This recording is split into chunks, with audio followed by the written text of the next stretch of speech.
க்ளூலாம் இல்லை, எல்லாருக்குமே தெரியும். இதை சொல்றாங்களே, நம்ம எல்லாருக்கும் பிடிச்ச, எனக்கு ரொம்ப ரொம்ப பிடிச்ச என்னோட ஃப்ரெண்ட் பேசல் இதுல வந்து ஒரு ஸ்பெஷல் அப்பியரன்ஸ். நான் கேட்டேன், பெர்மிஷன் வாங்கிட்டு தான் சொல்றேன், இல்லைன்னா சுதா மேம் விட மாட்டாங்க. ஸோ அவரோட தான் நான் எனக்கு தெரிஞ்சு அதிகமாக இன்ட்ராக்ட் பண்ணியிருக்கேன்னு நினைக்கிறேன்.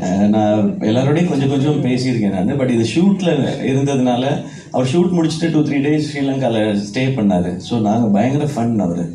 அவர் என்ன படம் பண்ணிட்டு இருக்கீங்கன்னு கேட்டேன். நான் அவர்கிட்ட என்ன ஆக்ட் பண்ணுறீங்கன்னு பேசில் சொன்னார்.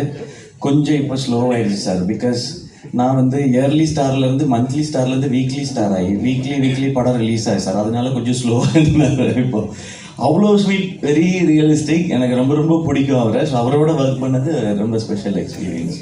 ഓക്കെ, അപ്പം നമ്മൾ മലയാളികൾക്ക് പരാശക്തി എന്ന സിനിമ കാണാനായിട്ട് ഒരു കാരണം കൂടി ആയിട്ടുണ്ട്. നമ്മുടെ എല്ലാം പ്രിയ താരം ബേസിൽ ജോസഫും ഈ ഒരു സിനിമയിൽ അഭിനയിക്കുന്നുണ്ട്. Okay, very very exciting for us.